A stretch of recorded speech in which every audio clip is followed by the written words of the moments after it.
Phoebe, off. Good girl. All right. We are reading The Dead Zone. We are on chapter 18. Are you ready?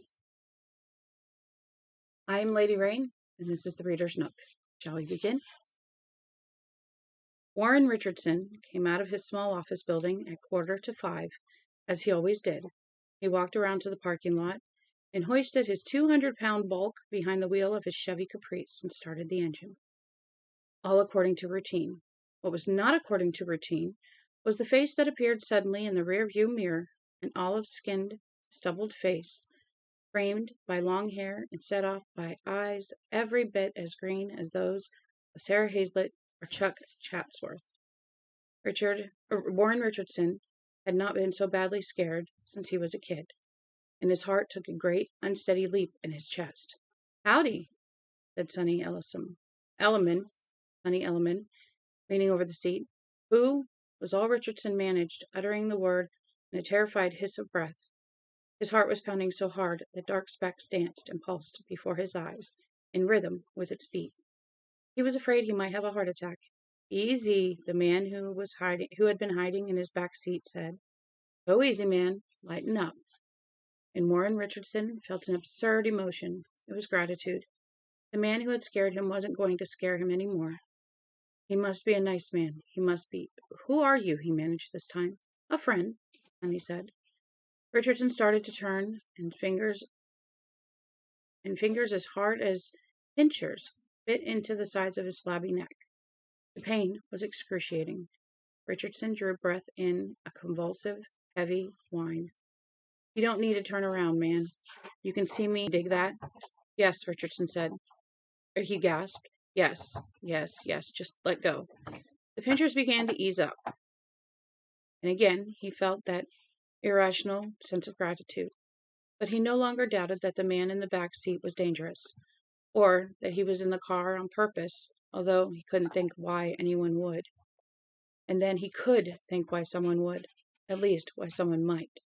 It wasn't the sort of thing you'd expect any ordinary candidate for office to do, but Greg Stilson wasn't ordinary.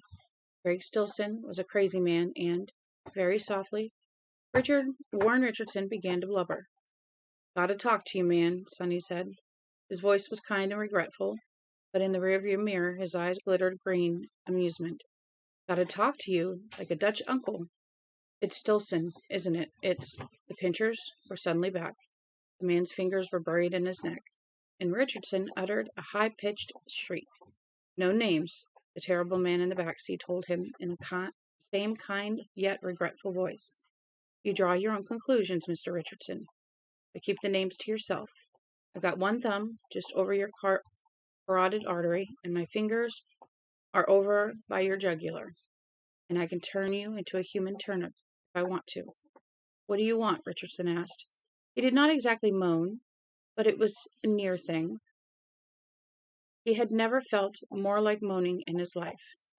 He could not believe that this was happening in the parking lot behind his real estate office in Capital City, New Hampshire, on a bright summer's day. He could see the clock set into the red brick of the town hall tower. It said 10 minutes to 5. At home, Norma would be putting the pork chops, nicely coated with shake and bake, into the oven to broil. Sean would be watching Sesame Street on TV, and there was a man behind him threatening to cut off the flow of blood to his brain and turn him into an idiot. No, it wasn't real. It was like a nightmare. The sort of nightmare that makes you moan in your sleep. "I don't want anything," Sonny Elliman said. "It's all a matter of what you want. I don't understand what you're talking about." But he was terribly afraid that he did. "That story in the New Hampshire Journal about funny real estate deals," Sonny said. "You surely did have a lot to say, Mr. Richardson, didn't you? Especially about certain people." That stuff about the Capitol Mall, for instance, spinning around about kickbacks and payoffs and one hand washing the other, all that horse shit." The fingers tightened on Richardson's neck again, and this time he did moan. But he hadn't been identified in the story. He had just been an informed source. How had they known? How had Greg Stilson known? The man behind him began to speak rapidly into Richardson's ear now, his breath warm and ticklish. You could get certain people into trouble talking horse shit like that, Mr. Richardson. You know it. People running for public office, let's say. Running for office, it's like playing bridge. You dig it? You're vulnerable. People can sling mud and it sticks, especially these days. Now, there's no trouble yet. I'm happy to tell you that. Because if there was trouble, you might be sitting here picking your teeth out of your nose instead of having a nice little talk with me. In spite of his pounding heart, in spite of his fear, Richardson said, This person, young man, you're crazy if you think you can protect him. He's played it as fast and loose as a snake oil salesman in a southern town. Sooner or later, a thumb slammed into his ear, grinding. The pain was immense, unbelievable. Richardson's head slammed into his window, and he cried out. Blindly, he groped for the horn ring.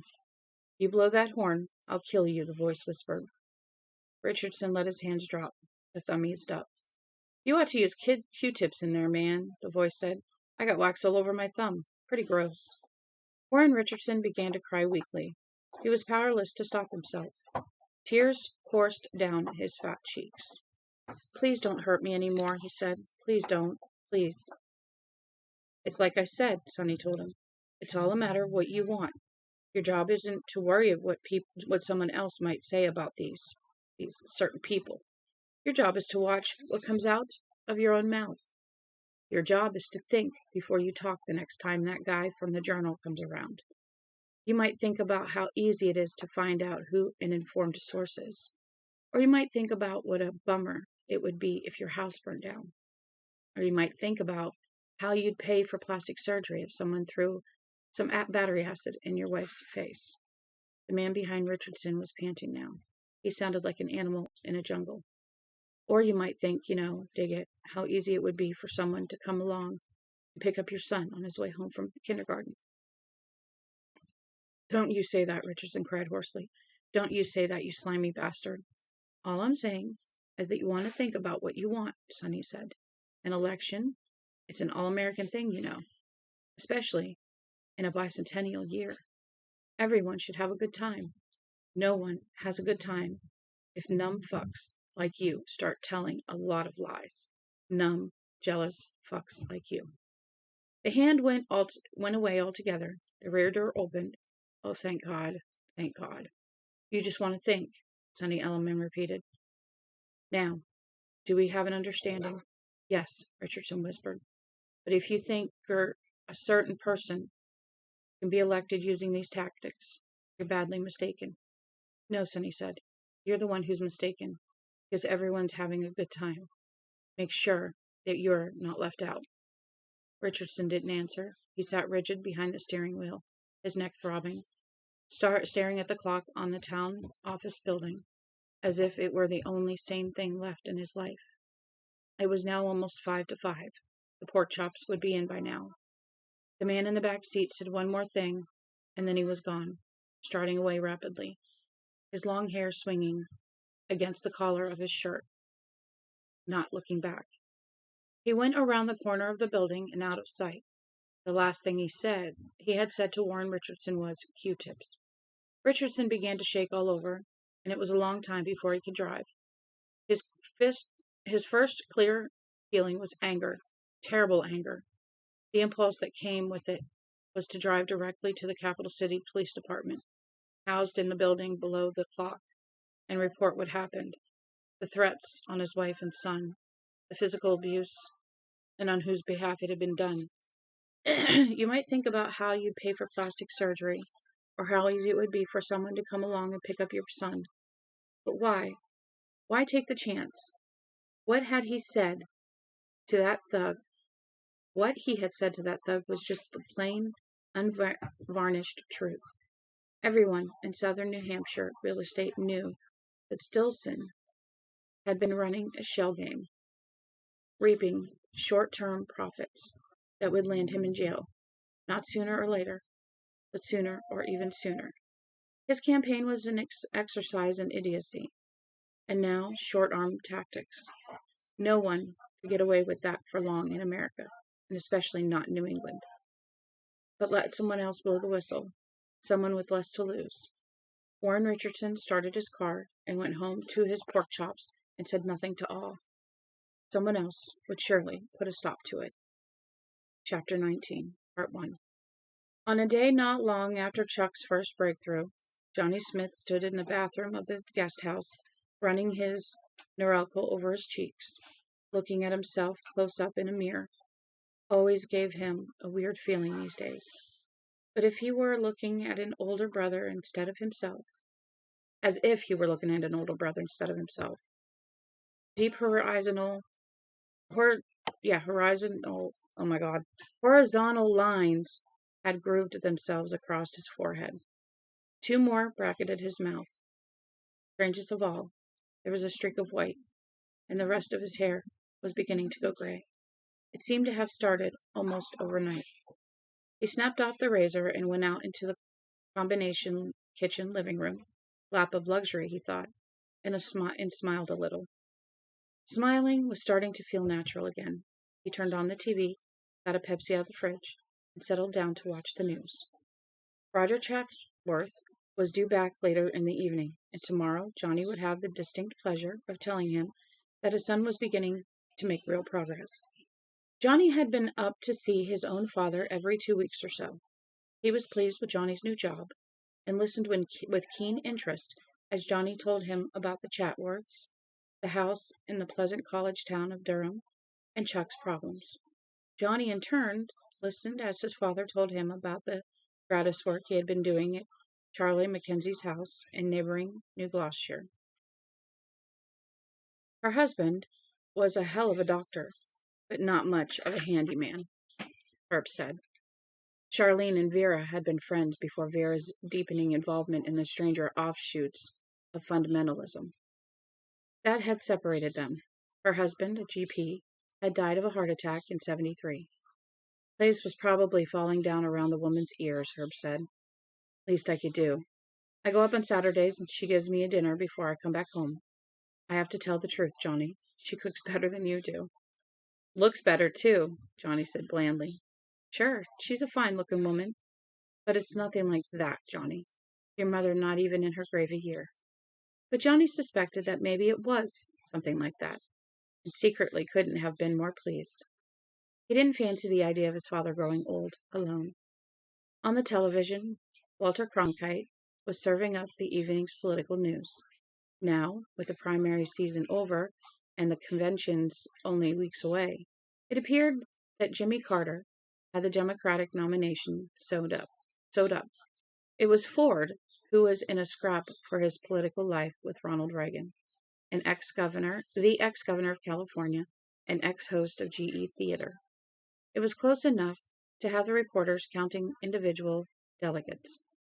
And in one of her frequent letters, Sarah Hazlett had written, Walt's got his fingers and toes crossed that Ford gets it. As a candidate for state senate up here, he's already thinking about coattails, and he says that, in Maine at least, Reagan hasn't any. While he was short order cooking in Kittery, Johnny had gotten into a habit of going down to Dover or Portsmouth or any number of smaller surrounding towns in New Hampshire a couple of times a week. All of the candidates for president were in and out, and it was a unique opportunity to see who were running close up and without the nearly regal trappings of authority that might later surround any one of them. It became something of a hobby, although the necessity a short-lived one. When New Hampshire's first in the nation primary was over, the candidates would moved on to Florida without a glance back. And, of course, a few of their number would bury their political ambitions somewhere between Portsmouth and Keene. Never a political creature before, except during the Vietnam era, Johnny became an avid politician watcher in the healing aftermath of the Castle Rock business. And his own particular talent, affliction, whatever it was, played a part in that too. He shook hands with Morris Udall, and Henry Jackson. Fred Harris clapped him on the back. Ronald Reagan gave him a quick and practiced Politico's deep pump and said, "Get out to the polls and help us if you can." Johnny had nodded agreeably enough, seeing no point in disabusing Mr. Reagan of his notion that he was a bona fide New Hampshire voter. He had chatted with Sarge Shiver just inside the main entrance to the monstrous Newington Mall for nearly 15 minutes. Shriver, his hair freshly cut and smelling of aftershave and perhaps desperation, was accompanied by a single aide with his pockets stuffed full of leaflets, and a Secret Service man who kept scratching furtively at his acne. Shriver had seemed inordinately pleased to be recognized. A minute or two before Johnny said goodbye, a candidate in search of some local office had approached Shriver and asked him to sign his nominating papers. Shriver had smiled gently. Johnny had sensed things about all of them, but little of a specific nature. It was as if they had made the act of touching such a ritual thing that their true selves were buried beneath a layer of tough, clear lucite. Although he saw most of them, with an exception of President Ford, Johnny had felt only once that sudden electrifying snap of knowledge that he associated with Eileen McGowan, and in an entirely different way, with Frank Dodd. It was 7:15 in the morning. Johnny had driven down to Manchester in his old Plymouth. He had worked from 10 the evening before until 6 this morning. He was tired, but the quiet winter dawn had been too good to sleep through, and he liked Manchester. Manchester, with its narrow streets and time-worn brick buildings, the Gothic textile mills strung along the river like mid-Victorian beads.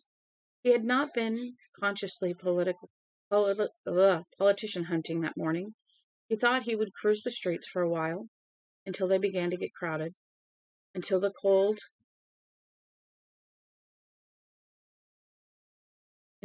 and silent spell of February was broken, and then back to Kittery and catch some sack time.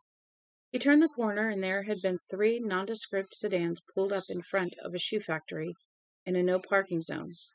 Standing by the gate in the cyclone fencing was Jimmy Carter, shaking hands with a man and woman going on shift.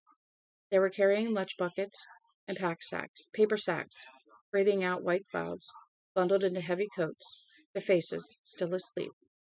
Carter had a word for each of them. His grin, not so politicized as it became later, was tireless and fresh. His nose was red with the cold. Johnny parked half a block down and walked toward the factory gate, his shoes crunching and squeaking on the packed snow. The Secret Service agent with Carter sized him up quickly and then dismissed him. "I'll vote for anyone who's interested in cutting taxes," a man in an old ski parka was saying. The parka had a constellation of what looked like battery acid burns on one sleeve. "The goddamn taxes are killing me, I kid you not." "Well, we're going to see about that," Carter said. "Looking over the tax situation is going to be one of our first priorities when I get into the White House." There was a serene self-confidence in his voice that struck Johnny and made him a little uneasy. Carter's eyes, bright and almost amazingly blue, shifted to Johnny. "Hi there," he said. "Hello, Mr. Carter," Johnny said. "I don't work here. I was driving by and saw you." "Well, I'm glad you stopped. I'm running for president." "I know." Carter put his hand out. Johnny shook it. Carter began, "I hope you'll," and broke off. A flash came, a sudden, powerful zap that was like sticking his finger in an electrical socket. Carter's eyes sharpened. He and Johnny looked at each other for what seemed a very long time. The Secret Service guy didn't like it. He moved toward Carter, and suddenly he was unbuttoning his coat.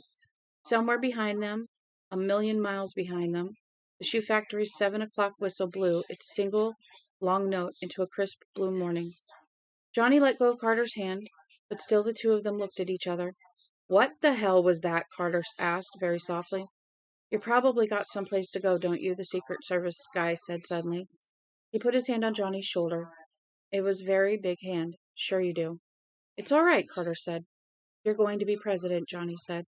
The agent's hand was still on Johnny's shoulder, more lightly now, but still there, and he was getting something from him, too. Secret Service guy, eyes. Didn't like his eyes. He thought they were assassin's eyes, psycho's eyes, cold and strange. And if this guy put so much as one hand in his coat pocket, if he even looked as if he might be going in that direction, he was going to put him on the sidewalk. Behind the Secret Service guy's second-to-second evaluation of the situation, there ran a simple, maddening litany of thought. Laurel, Maryland, Laurel, Maryland, Laurel, Maryland, Laurel. Yes, Carter said. It's going to be closer than anyone thinks, closer than you think, but you'll win. He'll beat himself, Poland. Poland will beat him. Carter only looked at him, half smiling. You've got a daughter. She's going to go to public school in Washington. She's going to go. It was in the dead zone. I think it's a school named after a freed slave. Fellow, I want you to move on, the agent said. Carter looked at him and the agent subsided. It's been a pleasure meeting you, Carter said. A little disconcerting, but a pleasure. Suddenly Johnny was himself again. It had passed. He was aware that his ears were cold and that he had to go to the bathroom. Have a good morning, he said lamely. Yes, you too now. He had gone back to his car, aware of the Secret Service guy's eyes still on him. He drove away, bemused. Shortly after, Carter had put away the competition in New Hampshire and went on to Florida. Part 2. Walter Cronkite finished with the politicians and went on to the Civil War in Lebanon. Johnny got up and refreshed his glass of Pepsi. He tipped the glass to the TV. Your good health, Walt. To the 3 Ds, death, destruction, and destiny. Where would we be without them? There was a light tap at the door. Come on, Johnny called, expecting Chuck. Come in, Johnny called, expecting Chuck, probably with an invitation to a drive-in over in Somersworth. But it wasn't Chuck. It was Chuck's father. Hi, Johnny, he said. He was wearing wash-faded jeans and an old cotton sports shirt, the tails out. May I come in? Sure. I thought you weren't due back until late. Well, Shelley gave me a call. Shelley was his wife. Roger came in and shut the door. Chuck came to see her, burst into tears, just like a little kid. He told her you were doing it, Johnny. He said he thought he was going to be all right. Johnny put his glass down. We've got a ways to go, he said. Chuck met me at the airport. I haven't seen him looking like he did since he was, 10, 11? When I gave him the 22 he'd been waiting for 5 years. He read me a story out of the newspaper. The improvement is almost eerie. I came over to thank you. Thank Chuck, Johnny said. He's an adaptable boy. A lot of what's happening to him is positive reinforcement. He's psyched himself into believing he can do it, and now he's tripping on it. That's the best way I can put it. Roger sat down. He says you're teaching him to switch hit? Johnny smiled. Yeah, I guess so. Is he going to be able to take the sats? I don't know, and I'd hate to see him gamble and lose. The sats are a heavy pressure situation. If he gets in that lecture hall with an answer sheet in front of him and the IBM pencil in his hand and then freezes up, it's going to be a real setback for him. Have you thought about a good prep school for a year? A place in Pittsfield Academy? We'd kicked the idea around, but frankly, I always thought of it as just postponing the inevitable. That's one of the things that's been giving Chuck trouble, is feeling that he's in a make-or-break situation. I've never pressured Chuck. Not on purpose, I know that. But does he, on the other hand? You're a rich, successful man who graduated from college summa cum laude. I think Chuck feels a bit like he's batting after Hank Aaron. There's nothing I can do about that, Johnny. I think a year at a prep school, away from home, after his senior year, might put things in perspective for him. And he wants to go to work in one of your mills next summer. If he were my kid, if they were my mills, I'd let him. Chuck wants to do that? How come he never told me? Because he didn't want you to think he was ass-kissing, Johnny said. He told you that? Yes. He wants to go do it because he thinks the practical experience will be helpful to him later on. The kid wants to follow in your footsteps, Mr. Chatsworth. You've left some big ones behind you. That's what a lot of the reading block has been about. I have band-aids on my fingers and I keep, shredding. He's having buck fever. In a sense, he had lied. Chuck had hinted around these things, and had even mentioned some of them obliquely, but he had not been as frank as Johnny had led Roger Chatsworth to believe. Not verbally, at least.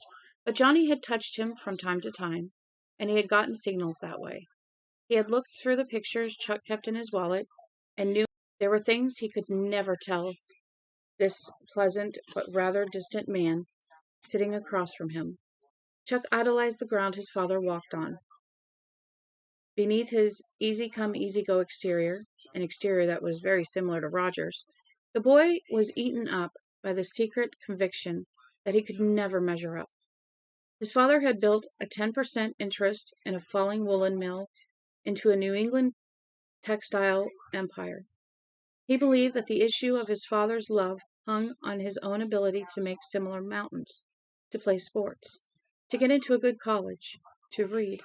How sure are you about this? Roger asked. I'm pretty sure, but I'd appreciate it if you never mentioned to Chuck that we talk this way. They're his secrets, I'm telling, and that's truer than you'll ever know. All right, and Chuck and his mother and I will talk over the prep school idea. In the meantime, this is yours. He took a plain white business envelope from his back pocket, and passed it to Johnny. What is this? Open it and see. Johnny opened it. Inside the envelope was a cashier's check for $500. Oh, hey, I can't take this. You can and you will. I promised you a bonus if you could perform, and I keep my promises. There'll be another when you leave. Really, Mr. Chatsworth, Shh. I'll tell you something, Johnny. He leaned forward. He was smiling a peculiar little smile, and Johnny suddenly felt he could see beneath the pleasant exterior to a man who had made all of this happen: the house, the grounds, the pool, the mills, and, of course, his son's reading phobia, which could probably be classified as hysterical neurosis. It's been my experience that 95% of people who walk the earth are simply inert, Johnny. 1%. Belle? There's raspberry and lemon tea in there if you want one. The other can be Tristan's. 1% are saints, and 1% are assholes. The other 3% are the people who do what they say they can do. I'm in the 3%, and so are you. You earn that money. I've got people in the mills that take home $11,000 a year for doing little more than playing with their dicks. But I'm not bitching. I'm a man of the world, and all that means is I understand what powers the world.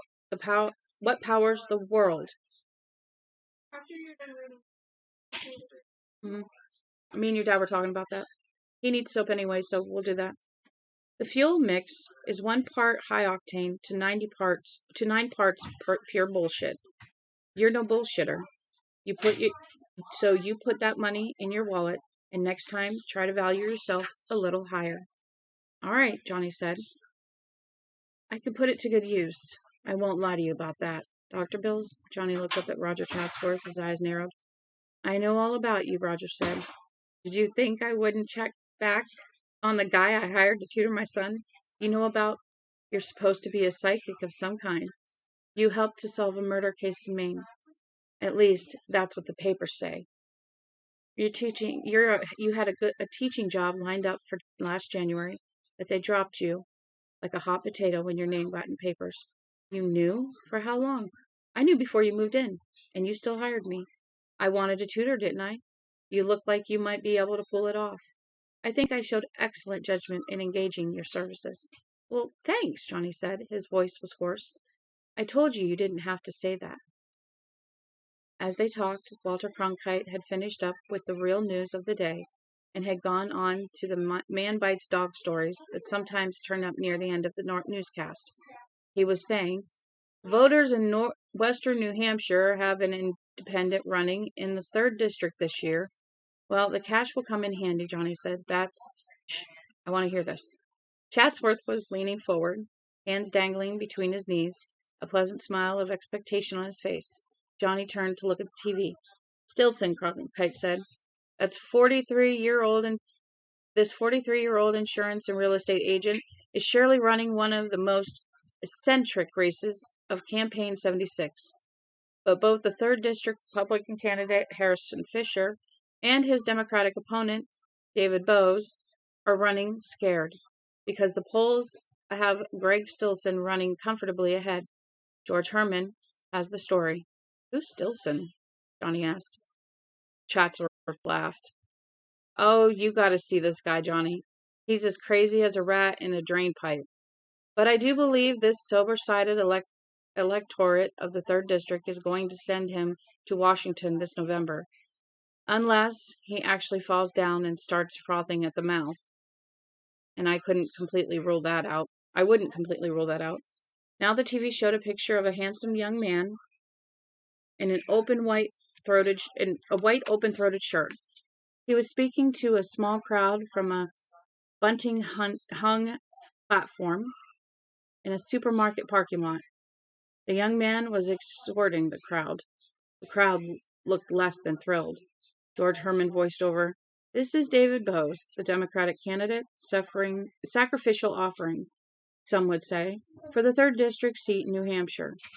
Bowes expected an uphill fight because New Hampshire's 3rd District has never gone Democratic, not even in the great LBJ Blitz of 64.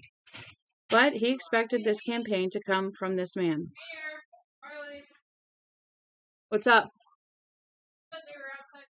No, they're in here. Now the TV showed a man of about 65. He was speaking to a fundraising dinner. The crowd had that righteous and slightly constipated look that seems the exclusive province of businessmen who belong to the GOP. The speaker bore a remarkable resemblance to Edward Gurney of Florida, although he did not have Gurney's slim, tough build. This is Harrison Fisher, Herman said. The voters of the 3rd District have been sending him to Washington every 2 years since 1960. He is the powerful figure in the House, sitting on 5 committees and chairing the House Committee on Parks and Waterways. It had been expected that he would beat young David Bowes handily, but neither Fisher nor Bowes counted on a wild card in the deck. This wild card, picture switched. "Holy God!" Johnny said. Beside him, Chatsworth roared laughter and slapped his thighs. "Can you believe that guy?" No lackadaisical supermarket parking lot crowd here. No comfy fundraiser in the granite state room of the Portsmouth Hilton either. Craig Stilson was standing on a platform outside in Ridgeway, his hometown. Behind him, there loomed the statue of the Union soldier with his rifle in his hand and his kepi tilted down over his eyes. The street was blocked off and crowded with wildly cheering people, predominantly young people. Stilson was wearing faded jeans and a 2-pocket army fatigue shirt with the words "Give Peace a Chance" embroidered on one pocket and "Mom's Apple Pie" on the other. There was a high-impact construction worker's helmet cocked at an arrogant, rakish angle on his head, and plastered to the front of it was a green American flag, ecology sticker. Beside him was a stainless steel cart of some kind. From the twin loudspeakers came the sound of John Denver singing, "Thank God I'm a Country Boy." What's that cart?" Johnny asked. "You'll see," Roger said, still grinning hugely. Herman said, "The wild card is Gregory Amos Stilson, 43, ex-salesman for the True Way Bible Company of America, ex-house painter, and in Oklahoma where he grew up, one-time rainmaker." "Rainmaker?" Johnny said, bemused. "Oh, that's one of his planks," Roger said. "If he's elected, We'll have rain whenever we need it, George Herman went on. Stillson's platform is, well, refreshing. John Denver finished singing with a yell that brought answering cheers from the crowd. Then Stillson started talking, his voice booming in peak amplification. His PA system, at least, was sophisticated. There was hardly any distortion. His voice made Johnny vaguely uneasy. The man had the high, hard, pumping delivery of a revival preacher. You can see a fine spray of spittle from his lips as he talked. What are we going to do in Washington? Why do we want to go to Washington? Stillson roared. What's our platform? Our platform got five boards, my friends and neighbors, 5 old boards. And what are they? I'll tell you up front. First board, throw the bums out. A tremendous roar of approval ripped out of the crowd. Someone threw double handfuls of confetti in the air, and someone else yelled, Yahoo! Stillson leaned over his podium. You want to know why I'm wearing this helmet, friends and neighbors? I'll tell you why. I'm wearing it because when you send me up to Washington, I'm going to go through them like you know what, through a cane brake. Going to go through them just like this. And before Johnny's wondering eyes, Stillson put his head down and began to charge up and down the podium stage like a bull, uttering a high, yipping rebel yell as he did so.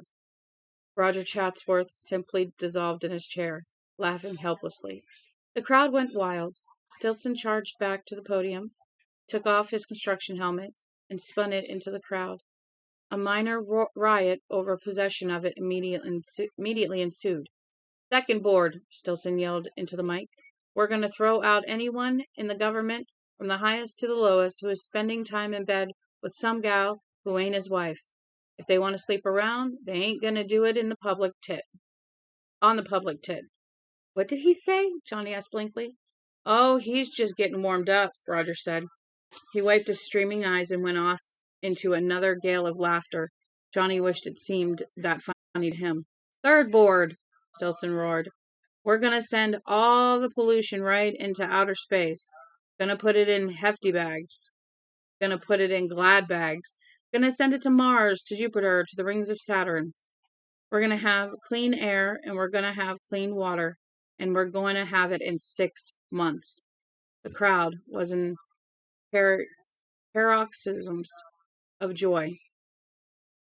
Johnny saw many people in the crowd who were almost killing themselves laughing, as Roger Chatsworth was presently doing. Fourth board, we're going to have all the gas and oil we need. We're going to stop playing games with these Arabs. Yeah, Ayrabs. Arabs. And get down to brass tacks. Ain't gonna be no old people in New Hampshire turned into popsicles this coming winter like there was last winter. This brought a solid roar of approval. The winter before, an old woman in Portsmouth had been found froze to death in her third-floor apartment, apparently following a turnoff by the gas company for non-payment. We got the muscle, friends and neighbors. We can do it. Anybody out there think we can't do it? No, the crowd bellowed back. Last board, Stillson said, and approached the metal cart. He threw back the hinge lid, and a cloud of steam puffed out. Hot dogs! He began to grab double handfuls of hot dogs from the cart, which Johnny now recognized as a portable steam table. He threw them into the crowd and went back for more. Hot dogs flew everywhere. Hot dogs for every man, woman, and child in America. And when you put Greg Stillson in the House of Representatives, you're going to say, hot dog, someone gives a rip at last.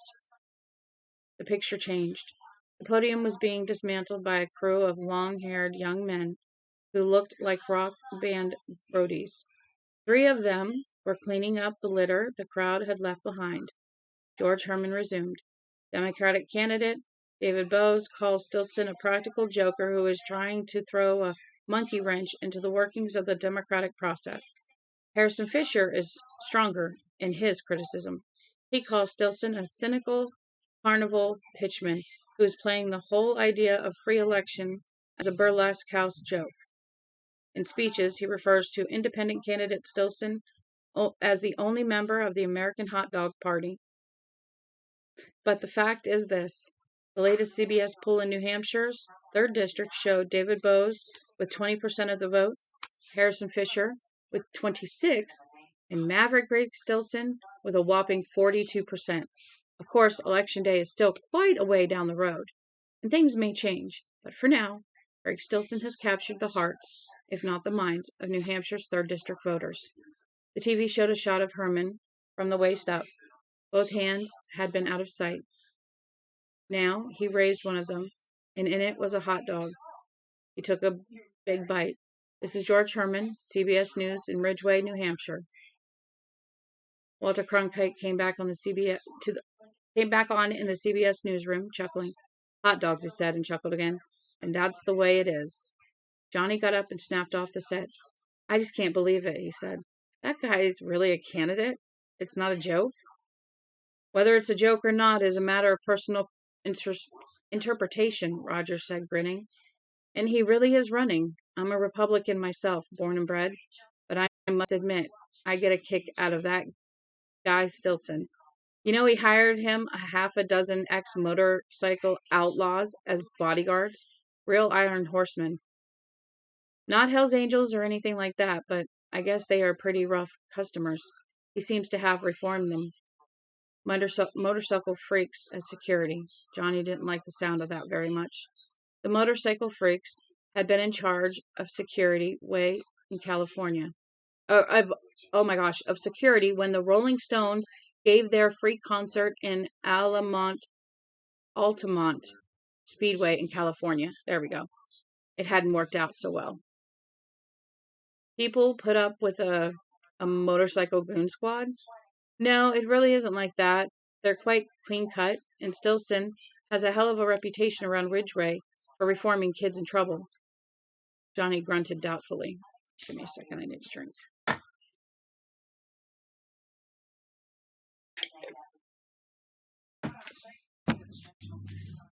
You saw him, Roger said, gesturing to the TV set. This man is a clown. He goes charging around the speaking platform like that at every rally. Throws his helmet into the crowd. I guess he's gone through 100 of them by now, and gives out hot dogs. He's a clown, so what? Maybe people need a little comic relief from time to time. We're running out of oil, the inflation is slowly but surely getting out of control, and the average guy's tax load has never been heavier. And we're apparently getting ready to elect a fuzzy-minded Georgia cracker president of the United States. So people want a giggle or two, even more. They want to thumb their noses at the political establishment that doesn't seem able to solve anything. Stilson's harmless. He's in orbit, Johnny said, and they both laughed. We have plenty of crazy politicians around, Roger said. In New Hampshire, we've got Stilson, who wants to hot dog his way into the House of Representatives. So what? Out in California, they've got Hayakawa, or take your own governor, Meldrum Thompson. Last year, he wanted to arm the New Hampshire National Guard with tactical nuclear weapons. I'd call that a big-time crazy. Are you saying it's okay for these people in the 3rd District to elect the village fool to represent them in Washington? You don't get it, Chatsworth said patiently. Take a voter's eye view, Johnny. Those 3rd District people are mostly all blue collars and shopkeepers. The most rural parts of the district are just starting to develop some recreational potential. If you guys knock my leg down here on the desk, I'm not going to be happy. I pray they don't. They're messing around. The most rural parts of the district are just starting to develop some recreational potential. These people look at David Bowes and they see a hungry young kid who's trying to get elected on the basis of some slick talk and a passing resemblance to Dustin Hoffman. They're supposed to think he's a man of the people because he wears blue jeans. Then take Fisher, my man, at least nominally. I've organized fundraisers for him and the other Republican candidates around this part of New Hampshire. He's been on the Hill so long he probably thinks the Capitol Dome would split in 2 pieces if he wasn't around to give it the moral support. He's never had an original thought in his life. He never went against the party line in his life. There's no stigma attached to his name because he's too stupid to be very crooked. Although he'll probably wind up with some mud on him from his Koreagate thing. His speeches have all the excitement of a copy in the National Plumbers Wholesale Catalog. People don't know all those things, but they can sense them sometimes. The idea that Harrison Fisher is doing anything for his constituency is just plain ridiculous. So the answer is to elect a loony? Chatsworth smiled indulgently. Sometimes these loonies turn out doing a pretty good job. Look at Bella Abzug. That's a damn fine set of brains under those crazy hats. But even if Stilson turns out to be as crazy in Washington as he is down in Ridgeway, he's only renting the seat for 2 years. They'll turn him out in 78 and put in someone who understands the lesson. The lesson? Roger stood up. Don't fuck the people over for too long, he said. That's the lesson. Adam Clayton Powell found out. Agnew and Nixon did too. Just don't fuck the people for too long. He glanced at his watch. Come on over to the big house and have a drink, Johnny. Shelley and I are going out later on, but we've got time for a short one. Johnny smiled and got up. Okay, he said. He twisted my arm. Yes, can I help you? Do these guys have water? Okay. Chapter 20. Part 1. In mid-August, Johnny found himself alone at the Chatsworth estate, except for Ngofat, N-G-O, I don't know how to say it, who had his own quarters over the garage. The Chatsworth family had closed up the house and had gone to Montreal for 3 weeks of R&R before the new school year and the fall rush at the mills began. Roger had left Johnny the keys to his wife's Mercedes, and he motored up to his dad's house in Paulno, feeling like a potentate. His father's negotiations with Charlene Mackenzie had entered the critical stage, and Herb was no longer bothering to protest that his interest in her was only to make sure that the house didn't fall down on top of her. In fact, he was in full courting plumage and made Johnny a little nervous. After 3 days of it, Johnny went back to the Chatsworth house, caught up on his reading and his correspondence, and soaked up the quiet. He was sitting on the rubber chair float in the middle of the pool, drinking a 7-Up and reading the New York Times book review, when Ngo came over to the pool's apron, took off his zori, and dipped his feet into the water. Ah, he said, much better. He smiled at Johnny. Quiet, huh? Very quiet, Johnny agreed. How goes the citizenship class, Ngo? Very nice going, Ngo said. We are having a field trip on Saturday. First one, very exciting. The whole class will be tripping. Going? Johnny said, smiling at the image of Ngofat's whole citizenship class freaking on LSD or psilocybin. Pardon? He raised his eyebrows politely. Your whole class will be going? Yes, thanks. We are going to the political speech and rally in Trumville, thinking how lucky it is to be taking the citizenship class in an election year. It's most instructive. Yes, I'll bet it is. Who are you going to see? Greg Stirs? He stopped and pronounced it again, very carefully. Greg Stilson, who is running independently for a seat in the U.S. House of Representatives. I've heard of him, Johnny said. Have you discussed him in class at all, Ngo? Yes, we have had some conversation of this man. Born in 1933, a man of many jobs. He came to New Hampshire in 1964. Our instructor has told us that now he is here long enough so people do not see him as a carpet fogger. Bagger? Johnny said. Ngo looked at him with a blank politeness. The term is carpetbagger. Yes, thanks. Do you find Stilson a bit odd? In America, perhaps he is odd, Ngo said. In Vietnam, there are many There were many like him, people who are, he sat thinking, swishing his small and delicate feet in the blue-green water of the pool. Then he looked at Johnny again. I do not have the English for what I wish to say. There is a game of the people of my land play. It is called the Laughing Tiger. It is old and much loved, like your baseball. One child is dressed up as a tiger, you see. He puts on a skin. And the other children tries to catch him as he runs and dances. The child in the skin laughs, but he is also growling and biting, because that is the game. In my country, before the communists, many of the village leaders played the laughing tiger. I think the Stilson knows that game too. Johnny looked over at Nago, disturbed. Nago did not seem disturbed at all. He smiled. So we will all go and see for ourselves. After, we are having the picnic foods. I myself am making 2 pies. I think it will be nice. It sounds great. It will be very great, Nago said, getting up. Afterward, in class, we will talk over all we saw in Trimble. Maybe we will be writing the compositions. It is much easier to write the compositions because one can look up the exact word. Les mots just.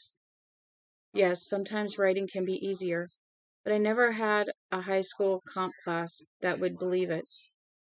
Nigo smiled. How does it go with Chuck? He's doing quite well. Yes, he is happy now. Not just pretending. He is a good boy. He stood up. Take a rest, Johnny. I'm going to take a nap. All right. He watched Nigo walk away, small, slim, and lithe in blue jeans and a faded Cambry work shirt. Child in the skin laughs, but he's also growling and biting because that is the game. I think the Stilson knows that game too. That thread of disquiet again. The pool chair bobbed gently up and down, the sun beating pleasantly on him. He opened his book review again, but the articles he had been reading no longer engaged him. He put it down and paddled the little rubber floater to the edge of the pool and got out. Trimble was less than 30 miles away. Maybe he would just hop into the Choutworth's Mercedes and drive down this Saturday. See Greg Stilson in person. Enjoy the show. Maybe shake his hand. No, but why not? After all, he had more or less made politicians his hobby this election year. What could possibly be so upsetting about going to see one more? Oh, yeah. But he was upset, no question about that. His heart was knocking harder and more rapidly than it should have been, and he managed to drop his magazine into the pool. He fished it out with a curse before it was saturated. Somehow, thinking about George Stilson made him think about Frank Dodd. Utterly ridiculous. He couldn't have any feeling at all about Stilson one way or the other from having seen him on TV. Stay away. Well, maybe he would. Maybe he wouldn't. Maybe he would go down to Boston this Saturday instead, see a film. But a strange, heavy feeling of fright had settled on him by the time he got back to the guest house and changed his clothes. In a way, the feeling was like an old friend. The sort of old friend you secretly hate. Yes, he would go down to Boston on Saturday. That would be better. Although he relived that day over and over in the months afterward, Johnny could never remember exactly how or why it was that he ended up in Trimble after all. He had set out in another direction, planning to go to Boston and take in the Red Sox at Fenway Park, then maybe go over to Cambridge and nose through the bookshops. If there was enough cash left over, he had sent $400 to Chatsworth's bonus to his father, who in turn sent it on to Eastern Maine Medical, a gesture tantamount to a spit on an ocean.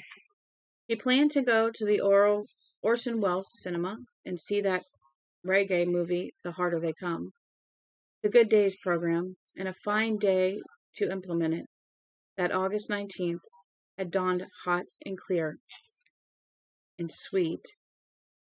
The distillation of the perfect New England summer's day. He had let himself into the kitchen of the big house and made 3 hefty ham and cheese sandwiches for lunch, put them in an old-fashioned wicker basket he found in the pantry, and after a little soul-searching, he topped off his haul with a 6-pack of Tuborg beer. Y'all are weird. At that point, he had been feeling fine, absolutely first-rate. No thought of either Greg Stilson or his homemade bodyguard corps of iron horsemen had so much as crossed his mind. He put the picnic basket on the floor of the Mercedes and drove southeast toward I-95.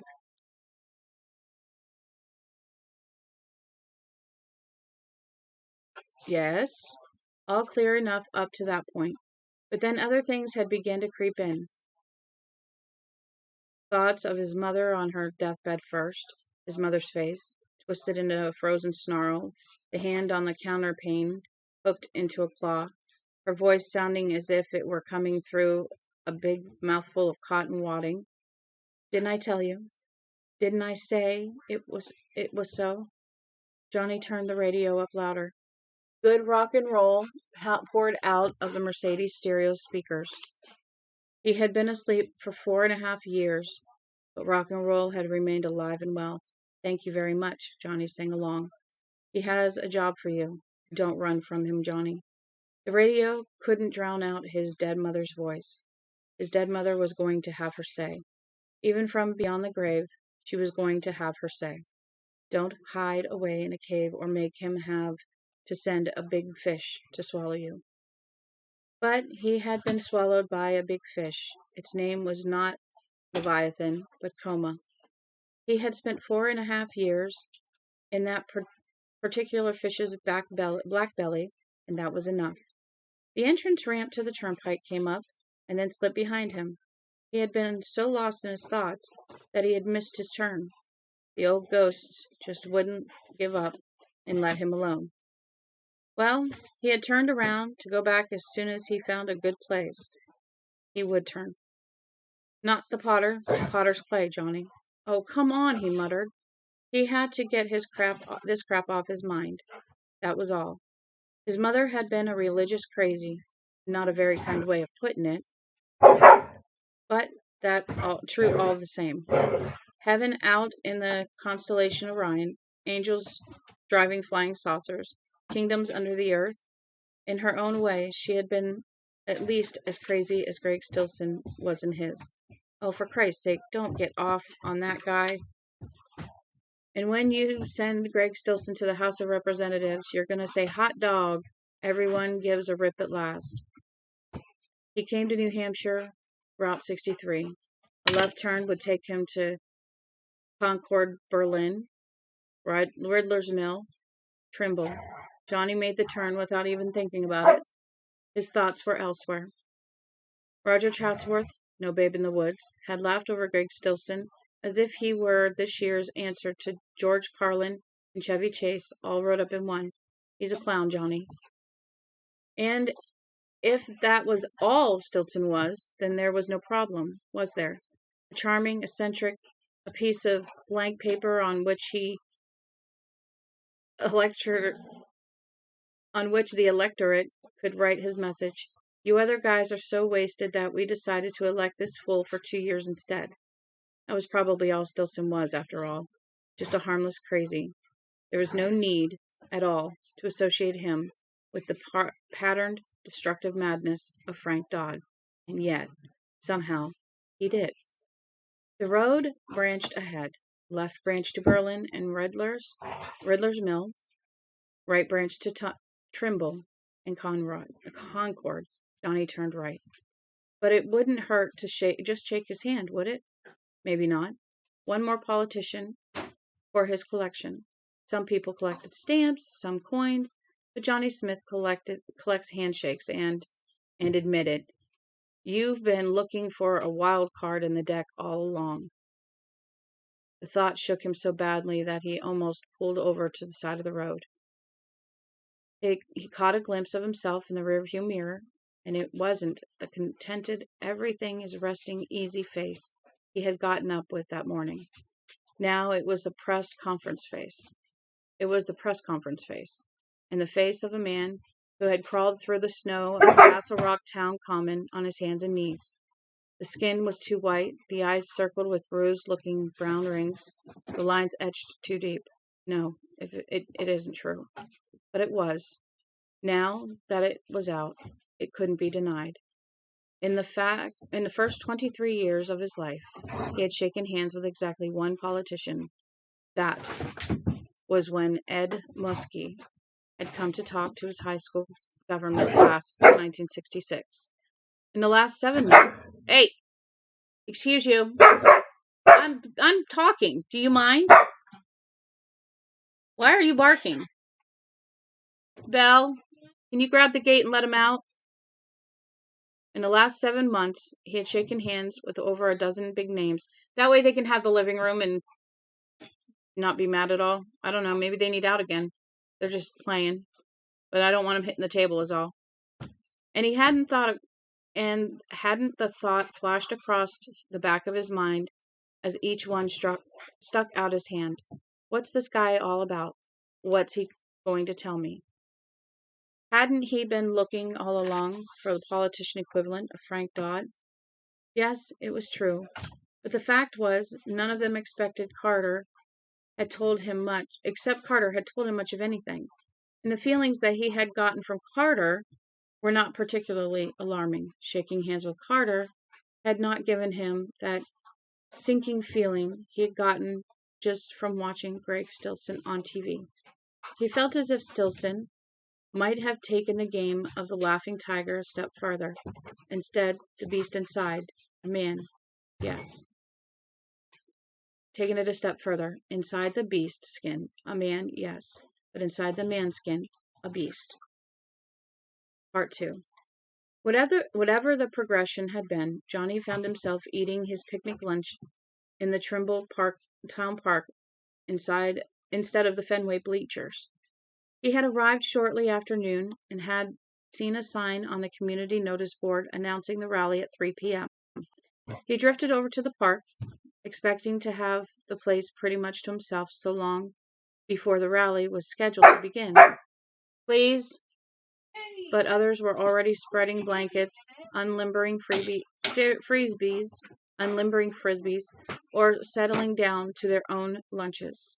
Up front, a number of men were at work on the bandstand. Thank you. 2 of them were decorating the waist-high railings with bunting. That must be that stuff that hangs. Another was on a ladder hanging colorful crepe streamers from the bandstand's circular eave. Others were setting up the sound system, and as Johnny had guessed, when he watched the CBS news clip, it was no $400 podium PA set. The speakers were Altec Lansings, and they were being carefully placed to give surround sound. The advanced men, but the image that persisted was that of roadies setting up for the Eagles or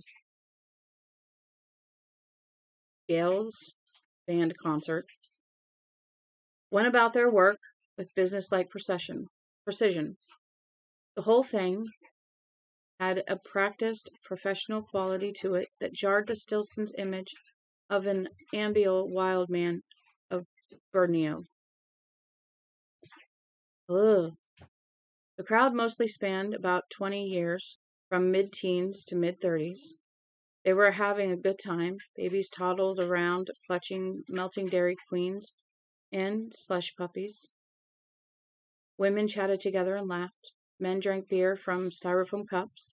A few dogs bounced around, grabbing what there was to be grabbed, and the sun shone benignly down on everyone. Test, one of the men on the bandstand said laconically into the 2 mics. Test 1, test 2. One of the speakers in the park uttered a loud feedback whine, and the guy on the podium motioned that he wanted it to move back. That he wanted it moved backward. Boy, this isn't the way you set up for the political speech and rally, Johnny thought. They're setting up for a love feast or a group grope. Test one, test two, test, test, test. They were strapping the big speakers to the trees, Johnny saw, not nailing them or strapping them, but strapping them. Stilton was an ecology booster, and someone had told his advance men not to hurt so much as one tree in one town park. The operation gave him the feeling of having been honed down to the smallest detail. This was no grab it and run with it deal. Two yellow school buses pulled into the turnaround left of the small but already full parking lot. The doors folded open and men and women got out. What? Did you put them on the mantle? Okay, did they fall off? Did they go underneath the couch? Women got out, talking animatedly to one another. They were in sharp contrast to those already in the park because they were dressed in their best, men in suits or sports coats, ladies in crisp skirt and blouse combinations or smart dresses. They were gazing around with expressions of nearly childlike wonder and anticipation, and Johnny grinned. Nago's citizenship class had arrived. He walked over to them. Nago was standing with a tall man in a corduroy suit and two women, both Chinese. Hey, Nago, Johnny said. Nago grinned broadly. Johnny, he said. Good to see you, man. It has been a great day for the state of New Hampshire, right? It is being a great day. I guess so, Johnny said. Nago introduced his companions. The man in the corduroy suit was Polish. The two women were sisters from Taiwan. One of the women told Johnny that she was much hoping for shaking hands with the candidate after the program, and then, shyly, she showed Johnny the autograph book in her handbag. I am so glad to be here in America, she said, but it is strange, is it not, Mr. Smith? Johnny thought the whole thing was strange, agreed. The citizenship class's two instructors were calling the group together. I'll see you later, Johnny, Nago said. I've got to be going, Johnny said. Yes, thanks. Have a fine time, Nago. Oh, yes, I'm sure I will. Nago's eyes seemed to glint with secret amusement. I am sure it will be most entertaining, Johnny. The group, about 40 in all, went over to the south side of the park to have their picnic lunch. Johnny went back to his own place and made himself eat one of his sandwiches. It tasted like a combination of paper and library paste. A thick feeling of tension had begun to creep into his body.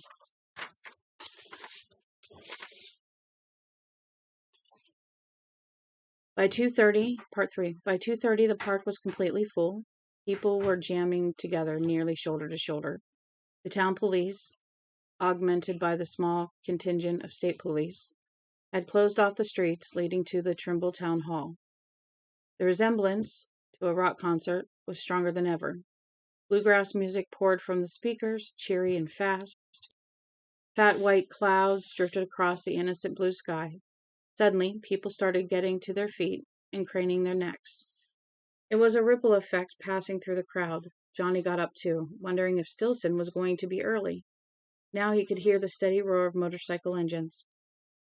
The beat swelling to fill the summer afternoon as they grew closer. Johnny got an eyeful of sun arrows reflecting off chrome.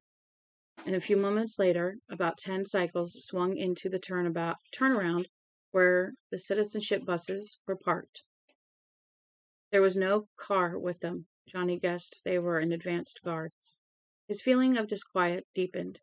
The riders were neat enough, dressed for the most part in clean, faded jeans and white shirts, but the bikes themselves, mostly Harleys and BSAs, had been customized almost beyond recognition. Ape hanger handlebars, raked chromium manifolds, and strange bearings. The owners killed the engines, swung off, and moved away toward the bandstand in single file. Only one of them looked back. His eyes moved without haste over the big crowd. Even from some distance away, Johnny could see that the man's irises were brilliant bottle green. He seemed to be counting the house. He glanced left at 4 or 5 town cops leaning against the chain-link backstop of the Little League ball field. He waved. One of the cops leaned over and spit. The act had a feeling of ceremony to it, and Johnny's disquiet deepened further. The man with the green eyes sauntered to the bandstand. Above the disquiet, which now lay like an emotional floor to the other feelings, Johnny felt predominantly a wild mix of horror and hilarity. He had a dreamlike sense of having somehow entered one of those paintings where steam engines are coming out of brick fireplaces and clock faces are lying limply over tree limbs. The cyclists looked like extras in an American International bikie movie who had all decided to get clean for Jean. Their fresh, faded jeans were snugged down over square-toed engineer boots, and on more than one pair Johnny could see chromed chains strapped down over the insteps. The chrome twinkled savagely in the sun. Their expressions were nearly all the same, sort of vacuous good humor that seemed directed at the crowd.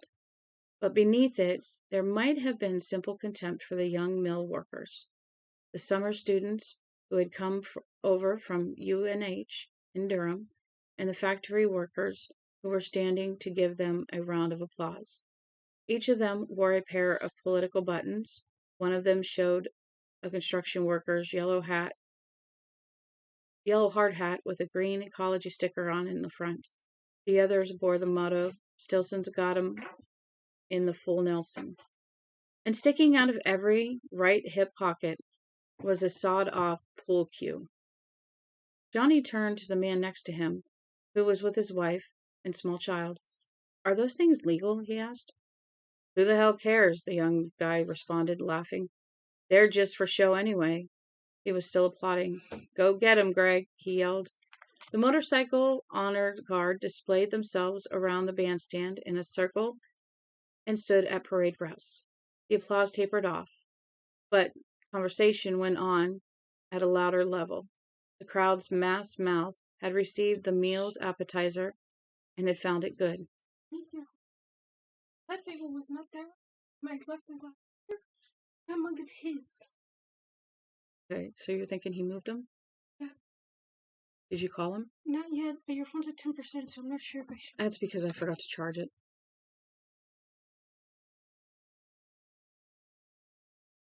I just need my charger. Hold on. Let me call up there. Upstairs. It's plugged in. Did you see your sister's glasses and move them? Because the table is there and she's trying to figure out where her glasses went. All right, I'll let her know. Thank you. What? She knows where they were. Tristan. Tristan. Tristan. Listen. She knows where they were. They're not where they were supposed to be. So, no, she didn't. Somebody else moved them. So stop. I gotta go. Bye. I'm not gonna listen to his crap. I have problems with trusting my member. No, he's being.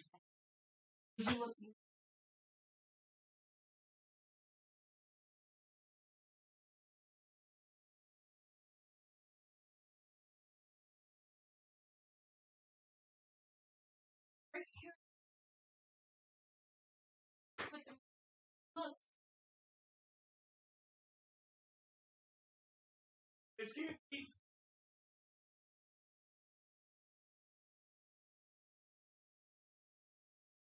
Maybe stop.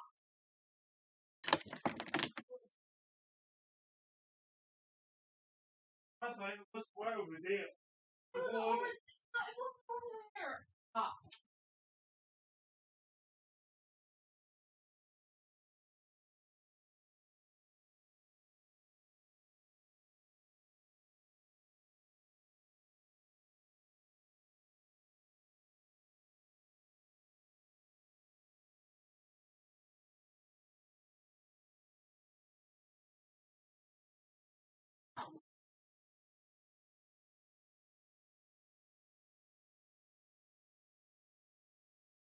Yeah.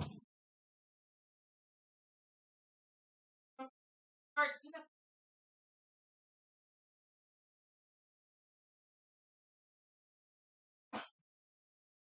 Yeah. Please hurry up, hurry up. No, Hurry up. no. Oh.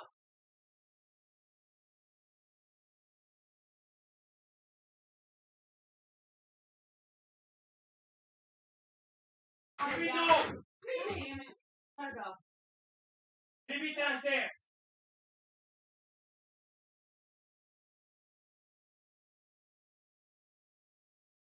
Let's see. I'm going to this street.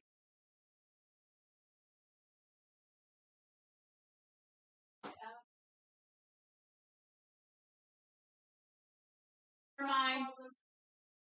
Exactly. I helped my mirror. So somebody did move them. Yes. Whoever did. Nick, did you move the glasses? No. Are you Well, sure? somebody moved them. Somebody moved And them. whoever moved them is I'll be right back, guys.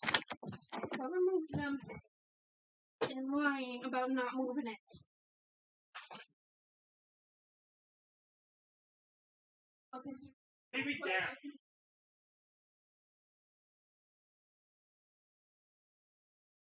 No, they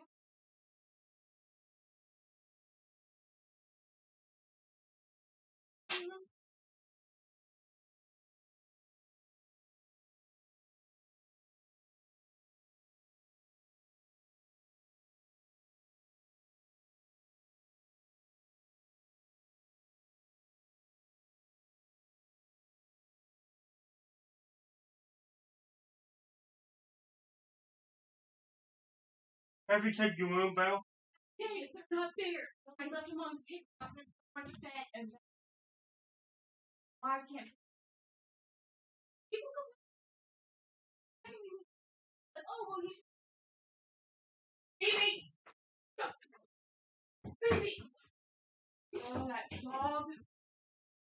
Getting herself in trouble. No. I need them out of the way.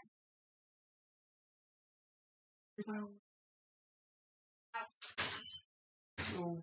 Now they're out. They've got to be here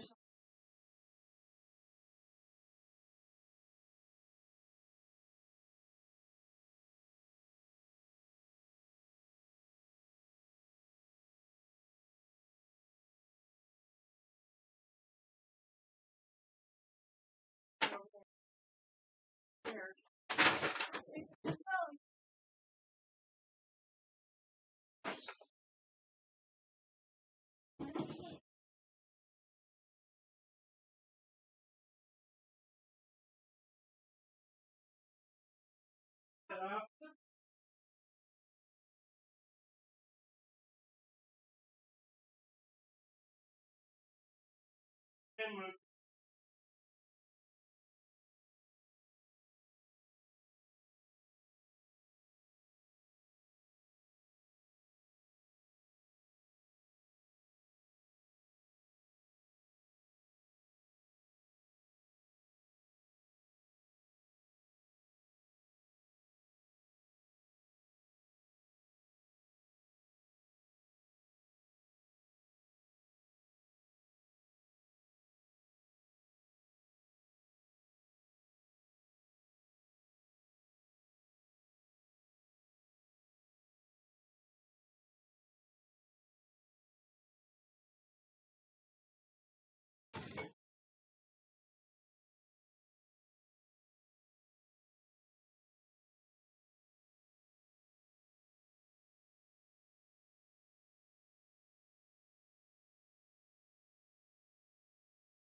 I'm getting mad. Let me finish up here and then we're gonna look some more, okay? Plug this in for me, please. I don't understand why they got Am I moved. going to be going frame? No, just go over there.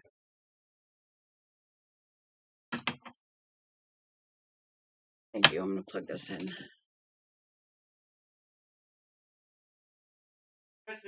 Is that on? Oh, it is. It's charging. I'm just going to take the MAI out. Fine.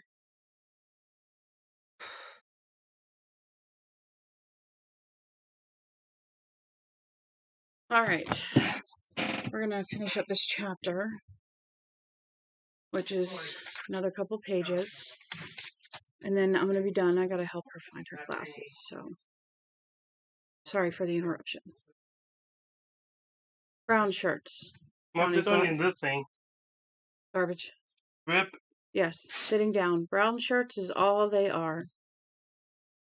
Well, so what? Good, even good. Americans had a rather low tolerance for the fascist approach. In fact, no matter how many tantrums a new left might want to throw, or how many songs Joan Baez wrote. Keep looking, please. 8 years before, the fascist tactics of the Chicago police had helped lose the election for Herbert Humphrey. Johnny didn't care how clean-cut those fellows were. If they were in the employ of a man running for the House of Representatives, then Stilton couldn't be more than a few paces from overstepping himself. If it wasn't quite so weird, it really would be funny. All the time, he wished he hadn't come. Part 4. Just before 3 o'clock, the thud of a big brass drum impressed itself on the air, felt through the feet before actually heard by the ears. Other instruments gradually began to surround it, and all of them resolved into the marching band playing a Sosa tune. Small-town election hoopla, all of a summer's day. The crowd came to its feet again and craned in the direction of the music. Soon the band came in sight. First a baton twirler in a short skirt. I think Meredith might have left them at his house. No, she didn't. She wasn't at Hazel's yesterday, so stop. Turn that back on. I'm using it. Sorry. Thank you. Now, if you want, go look upstairs. Go look upstairs. First, a baton twirler in a short skirt, high-stepping, in white kid-skin boots with pom-poms on them. Then 2 majorettes. Then 2 pimply boys with grimly set faces carrying a banner that proclaimed this was the Trimble High School Marching Band, and you had, by God, better not forget it. Then the band itself, resplendent and sweaty in blinding white uniforms and brass buttons. The crowd cleared a path for them, and then broke into a wave of applause as they began to march in place. Behind them was a white Ford van, and standing spread-legged on the roof, face sunburned and split into a mammoth grin under his cocked-back construction hat, was the candidate himself. He raised a battery-powered bullhorn and shouted into it with leather-lugged enthusiasm. Hi, y'all! Hi, Greg. The crowd gave it right back. Greg, Johnny thought, a little hysterically. We're on first-name terms with the guy? Stilton leaped down from the roof of the van, managing to make it look easy. He was dressed as Johnny had seen him on the news, jeans and a khaki shirt. He began to work the crowd on his way to the bandstand, shaking hands and touching other hands outstretched over the heads of those in the first ranks. The crowd lurched and swayed deliriously toward him, and Johnny felt an answering lurch in his own guts. I'm not going to touch him, no way. But in front of him the crowd suddenly parted a little, and he stepped into the gap, suddenly found himself in the front row. He was close enough to the tuba player in the Trimble High School marching band to have reached out and rapped his knuckles on the bell of his horn, had he wanted to. Stilton moved quickly through the ranks of the band to shake hands on the other side, and Johnny lost complete sight of him, except for the bobbing yellow helmet. He felt relief. That was all right, then. No harm, no foul. Like the Pharisee in that famous story, he was going to pass by on the other side. Good. Wonderful.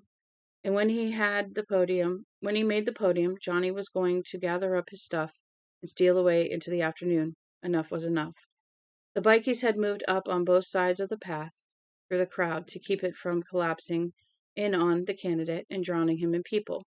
All the chunks of pool cue were still in the back pockets. but their owners looked tense and alert for trouble. Johnny didn't know exactly what sort of trouble they expected. A brownie delight thrown into the candidate's face, maybe? But for the first time, the bikies looked really interested. Then something did happen, but Johnny was unable to tell exactly what had happened.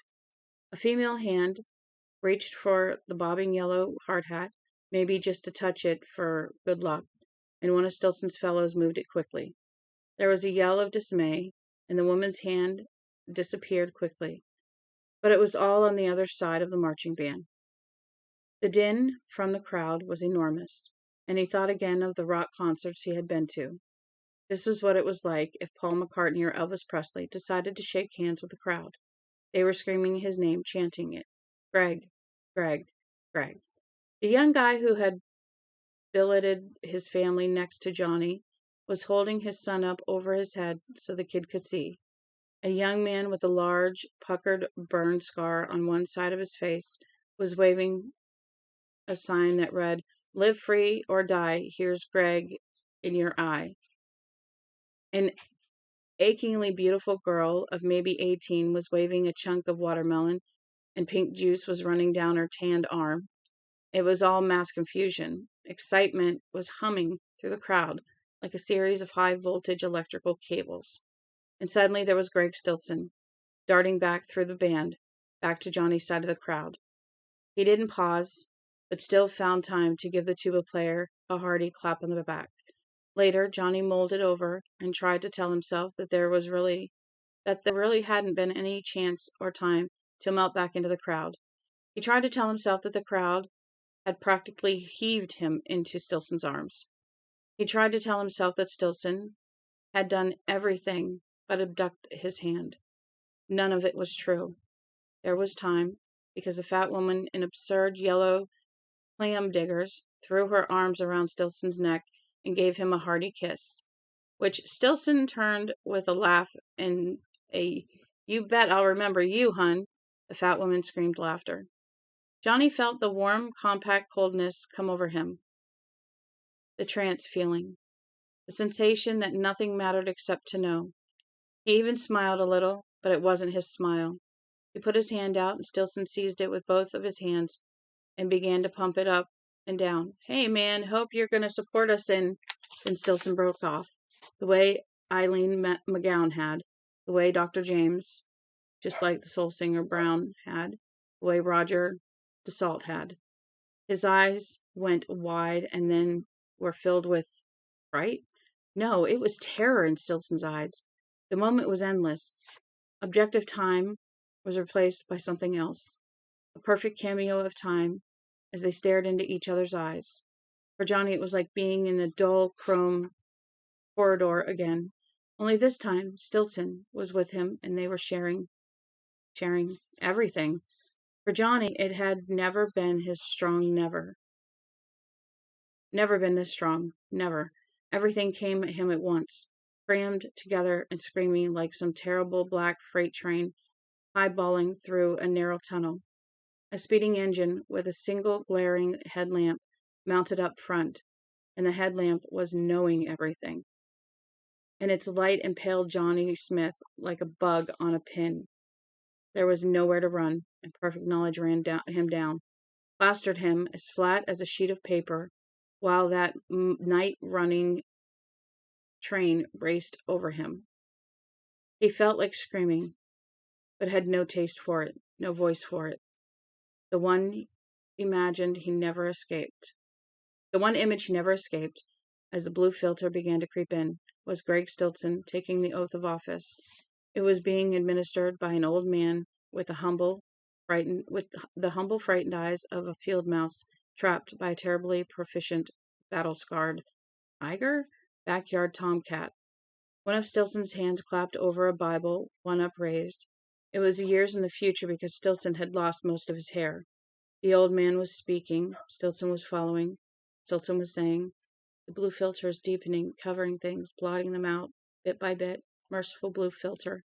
Stiltson's face was behind the blue, and yellow, the yellow like tiger stripes.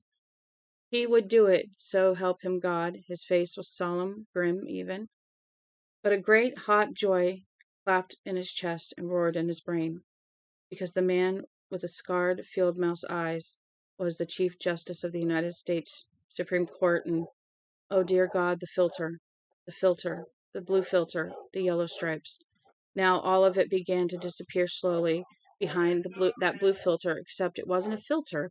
It was something real. It was in the future, in the dead zone. Something in the future. Stiltson's, Johnny didn't know.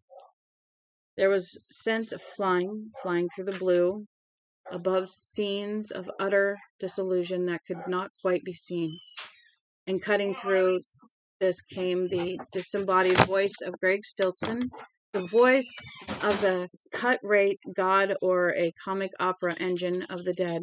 I'm going to go through them like buckwheat through a goose. Going to go through them like shit through a cane brake. The tiger, Johnny murmured thickly. The tiger's behind the blue, behind the yellow. Then all of it, pictures, images, and words, broke up in a swelling, soft roar of oblivion. He seemed to smell some sweet, coppery scent, like burning high-tension wires. For a moment, that inner eye seemed to open even wider, searching. The blue and yellow that had obscured everything seemed about to solidify into something, and from somewhere inside, distant and full of terror, he heard a woman shriek, "Give him to me, you bastard!" Then it was gone. How long did we stand together like that? He would ask himself later. His guess was maybe 5 seconds. Then Stiltson was pulling his hand away, ripping it away, staring at Johnny with his mouth open, the color draining away from beneath the deep tan of the summer-time campaigner. Johnny could see the fillings in the man's back teeth. His expression was one of revolted horror. God, good, Johnny wanted to scream. Good, shake yourself to pieces, total yourself, destruct, implode, disintegrate, do the world a favor. 2 of the motorcycle guys were rushing forward, and now the sawed-off pool cues were out, and Johnny felt a stupid kind of terror because they were going to hit him over the head with their cues. They were going to make believe Johnny Smith's head was an 8-ball, and they were going to blast it right into the side pocket, right back into the blackness of the coma, and he would never come out of it this time. He would never be able to tell anyone what he had seen or change anything. That sense of destruction, God, it had been everything. He tried to backpedal. People scattered, pressed back, yelled in fear, perhaps with excitement.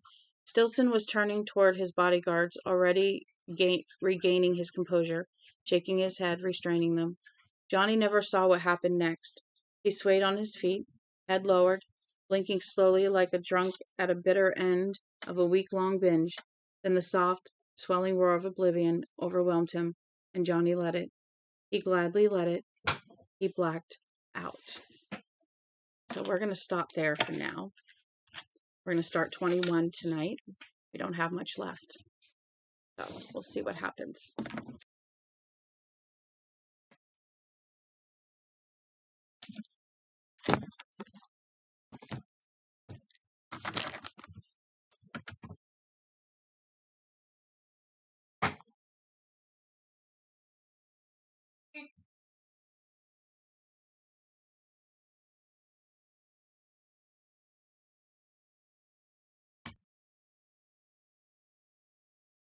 Well then, I'm not sure if this cut off, but I'm going to say thank you for following. Thank you for being here with me, and I will see you all soon. God bless you. Thanks.